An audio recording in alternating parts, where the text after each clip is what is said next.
Okay, so Hi, my name is Sean Bird. I teach physics and mathematics in Covenant Christian High School in Indianapolis, and I'm here at the FETC showing off some of the new technology that I've been using in my classroom. I've been a pilot site user, and so I've got to enjoy using the Inspire, actually the Inspire for the past 3 years, and the Inspire Navigator for the past year.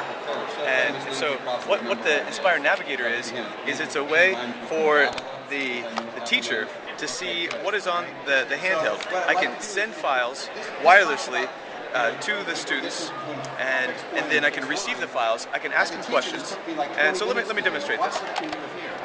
So here's what's on my screen, and then I could ask it to do screen capture, which actually already is doing screen capture, so we can see what's on the students' pages. And so we'll refresh that, and we can make it larger. So this is, I can show the student's name if I want to or not. So here's this student's handheld. And actually, so now I'm the student, I'm sitting there, and I can put it on to refresh, so I can see their screen every couple of seconds. So now it's going to refresh it all the time, and the student can easily move the cursor around and grab a point, and then as they move it around, then we see the little scales changing, and it does do an auto refresh every 30 seconds. And when is the equation balanced? So it's a way to make the math come alive, put it in the students' hands, and they can explore. And then it also does the simple things that the graphing calculator is supposed to do, like do a calculator or do a graph. It's a lot more similar to a computer. So if we just wanted to graph a line, the y is equal to x. So we graph y equals x, and here is that line.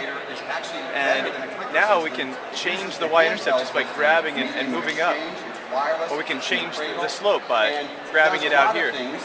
And so I can ask the students, okay, students, on your handheld, let's take a look at your screen.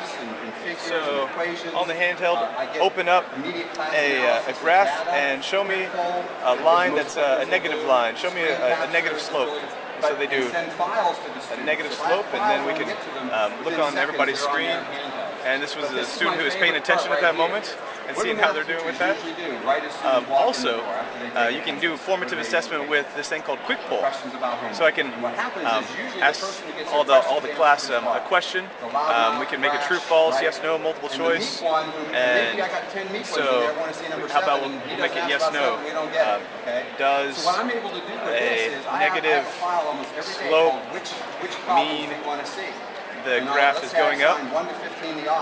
They get to vote on which ones they want to see. And then when I say start the poll, then the students can start answering. And on their handheld, so let's take a look at the screens again. On the handheld, every student had this question: does a negative slope mean it's going up? And so we can choose yes or no. And so let's go ahead and on the student they have to choose yes, and then they send it. And what I like about that is and I'll do it on the other one too. Let's have the other students. We'll have them get it wrong. And so then they send it. And so let's take a look at the poll summary. Oh, and I could mark the yes correct. And so that is the marking that one correct. That's the correct answer. Then we can see, who answered what, or it's hidden. What's really nice is when the poll's over, I can save this to the portfolio, and we'll save it as today's date. And then in the Navigator, then we close that. So here was the class with all the students in it, and in the portfolio we can see what the class did. How was the grades? And so there was one student who got 100%, and there was a couple other students who didn't do so well in that problem. We can collect files and have the files graded automatically, because the files can have questions embedded in it as they're moving through an activity. They can see what kind of questions are in there, and so I love that feature about how it automatically grades it, and I can see how the students are doing at the end of the class. Who got it with all the questions. As we're doing a test review or anything like that, then I can send them tons of multiple choice questions. And so. All right. Thank you very much.